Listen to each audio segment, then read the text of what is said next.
Well, this past Sunday we wrapped up the sermon series, A Trip Around the Sun. That you only get on average 78 trips around the sun, and each year you would hope to make better than the last. I would caution, as we've been talking about New Year's resolution, January, we're putting that behind us. Many of us have probably broken those New Year's resolutions. They haven't lasted, usually because we do them in increments that we think we can control, that work for us. And then we find out that that's just easy to push to the side and go back to our old habits. And I think really the adventure of faith is what Mark Batterson talks about in his book about a trip around the sun, is to realize that each year we really need things that are significant in our lives, moments that are monumental. And they don't have to be every day, but most of the time our ordinary days tend to lead us up towards something we're planning to be very impressive in our lives, something we're looking forward to. One simple example is that most people think that at the new year they want to get lose some weight, they want to lose a few pounds, they want to get healthier. And I think spiritually you might be willing to do something like a fast. And if you did a 3-week fast and you spent a lot more time in prayer and in the Word as you have those hunger pains and you struggle, and you want to do it appropriately and you want to read up on it and you want to prepare for it. But if you do that, you will make that year far more memorable than just trying to cut out desserts with your evening meal. And the same can be true about exercise. If you're going to do something like exercise, instead of thinking you're just going to go for a walk and try to get 20 minutes in every 3 or 4 days, if you put yourself out there and said, you know what, I want to walk for a cause. Can I get 1,000 miles this year for raising money to something that I'm passionate about, or maybe a ministry that I want to support? I even encourage families to say, don't just think about this for you. What is it, something that would be significant for your family? Instead of taking a vacation, can you take a mission trip? Whether it just be for a few days at a community a few hours away, or if it's a full week and there's a ministry you've been passionate about, you've been hearing about, and you just finally sit the family down and you say, you know what? We'll always have a time for vacation. We'll always figure out how to go to the lake or do something that gets us away. What if we did something that took us away to help others in that fashion? So that's sort of my question. Now, to do that, you have to create an idea that is a little bit bigger than what everyday routines are. It might be something you'd look at like a dream, and you say, I need to dream a little bit. Well, the thing I laugh about when we talk about dreams is really our everyday life doesn't seem to drum up a lot of dreams. We don't really sit down to cast vision, so to speak, or to have something that we say, this has to be outside of the box. You know where you really dream best? Is when you sleep. Now think about that for a minute. The dreams that you have that carry over and wake you up in the middle of the night. I share with the church some of the dreams that just still have concerns for my family about how much I sleepwalk. I talk in my sleep. Apparently I'm very active when I'm sleeping. I don't remember any of it. My family remembers a lot of them. They like to make fun of me about it. And maybe you sleepwalk, maybe you talk in your sleep.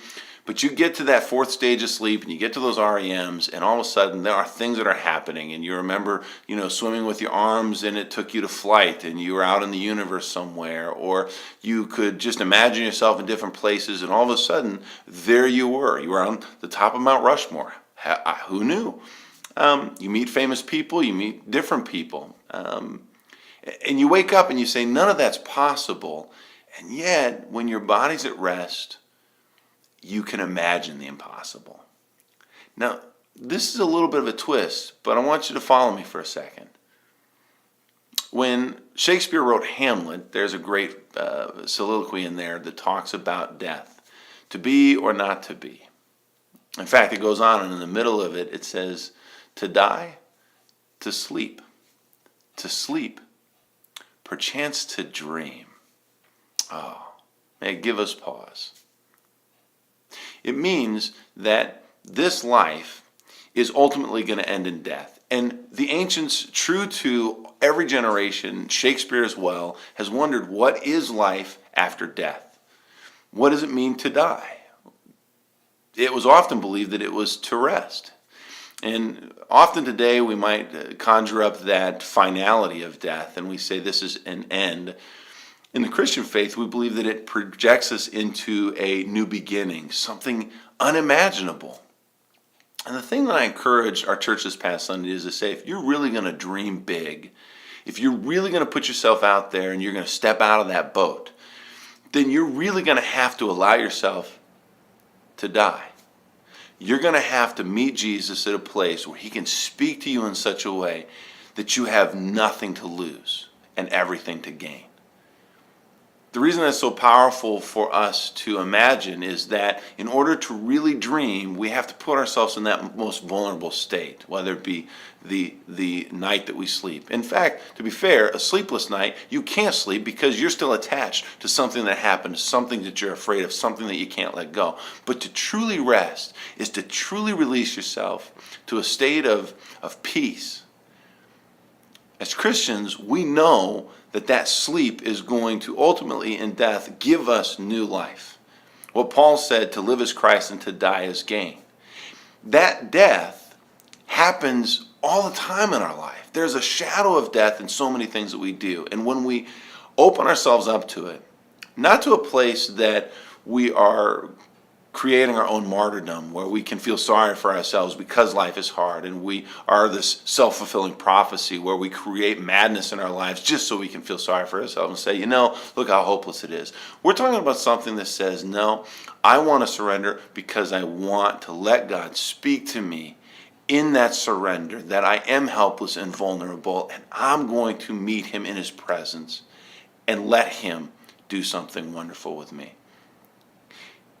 You know that has happened throughout your life. There has been something you've committed to by doing so, that believing in something is a great possibility, you gave up something else.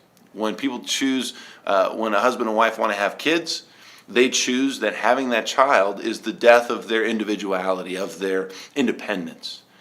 That they're allowing themselves to come together, become one, and out of that oneness they have children. Now, children never make sense financially. You shouldn't have them if you want to plan a budget and figure out how to afford them. You can't afford them. And yet, it is so much bigger and greater than you could ever imagine. Now, those possibilities are true for us every year. The question we have to ask is, when are we at a place in our lives that we surrender to the will of God and say, God, in you I find rest. We had a great story this past week that the Susleys family in our church, they did some incredible fundraising for the Stamp Out Cancer. And I love that they shared it in church, so I hope they don't mind them sharing it now, because it is a great story. And their story was that they raised thousands of dollars towards a cause because they have suffered with cancer. And there are so many people that have suffered with cancer, and they have let it convict them in such a way to say, enough is enough. And they surrender to the fact that life is fragile and there is no guarantee for tomorrow. So you know what? Let's do everything we can. It creates a dream of possibilities. You may find yourself in difficult situations. It might just be enough that makes you so anxious and so fearful that you would say to yourself, I need to die to that past. I need to die to that addiction. I need to die to that broken relationship. And I don't know what's in front of me. I don't know what's on the other side. I don't know what tomorrow holds. But I have to believe that if I release from this, that God in that moment will reveal to me what's in the next. That's certainly what he has planned for us after the grave. And I can't believe he's holding off our dreams just for his eternity. It can also be that eternity now. What dreams may come. Amen.